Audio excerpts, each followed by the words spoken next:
हे लाडू मी बिना बेसन भाजता, बिना पुरी तळता बनवून घेतलेत. आता बेसनच आपण याच्यामध्ये वापरलेलं नाहीये ना, वापरली हरभऱ्याची डाळ.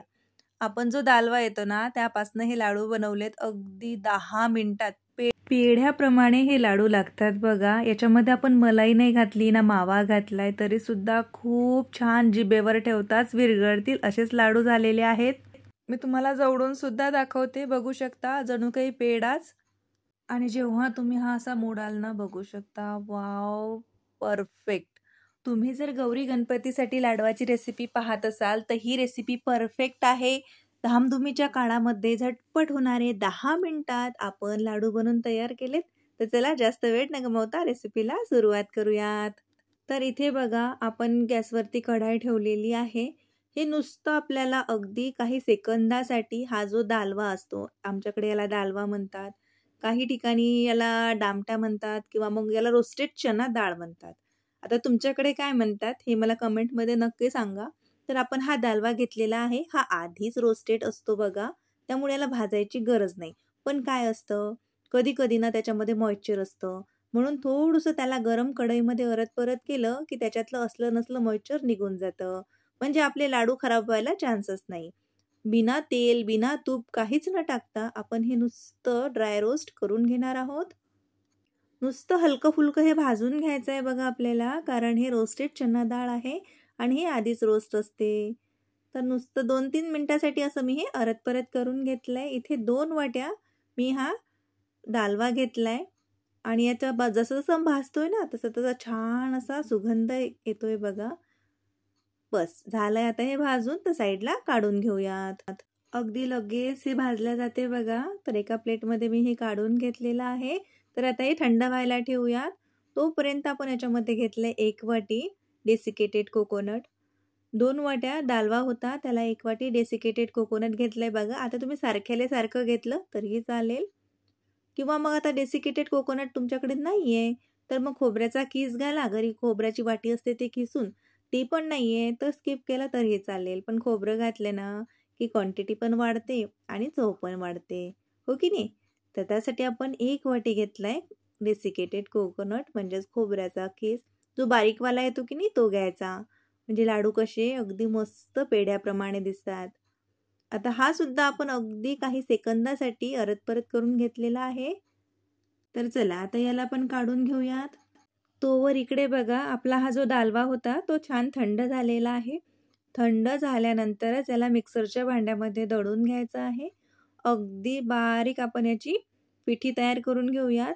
पण त्याआधी ना याच्यामध्ये काही इलायच्या घालायच्या, म्हणजे काय होते, इलायचीची पूड जर करेल नसेल तर मग आपलं कामात काम होऊन जाते. इलायची सुद्धा दालव्यासोबत बारीक झाली आणि इथे बघू शकता अगदी पावडर फॉर्ममध्ये मी याला बारीक केलेलं आहे. मस्तच. शक्य होईल तेवढं हे छान असं बारीक दळायचं बघा. म्हणजे कसं लाडू छान असे मलाईप्रमाणे तयार होतात.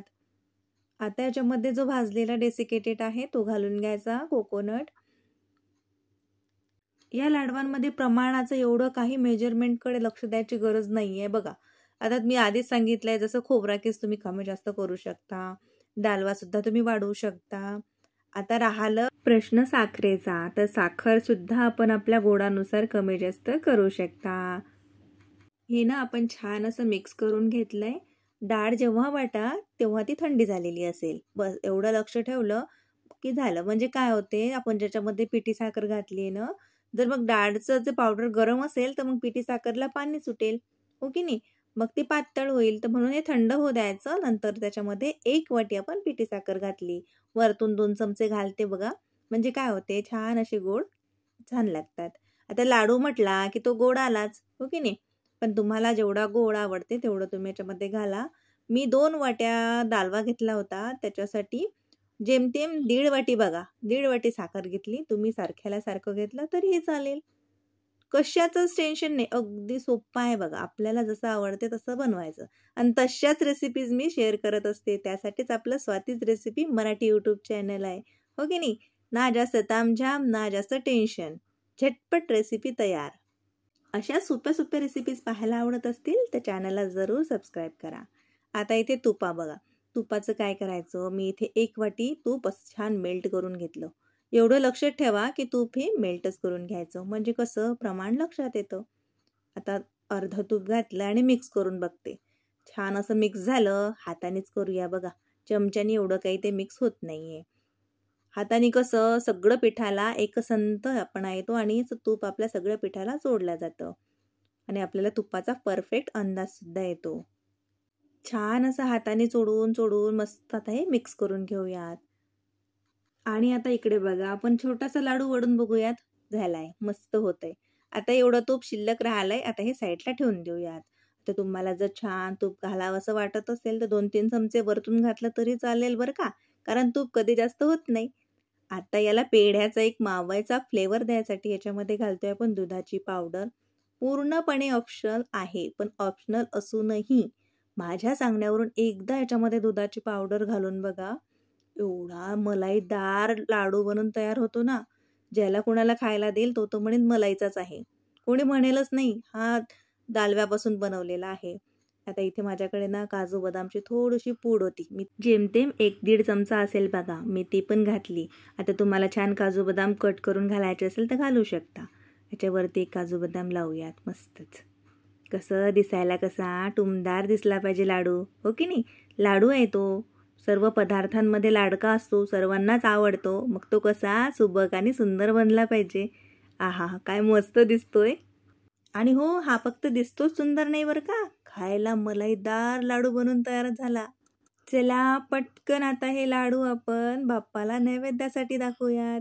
असे मस्त पिटुकले पिटुकले छुटुकले माझे लाडू बनून तयार झालेत. ना जास्त छोटे ना जास्त मोठे, मीडियम साईजचे लाडू मी तयार केलेत. आणि एवढ्या प्रमाणात माझे 9 लाडू झालेत बघा.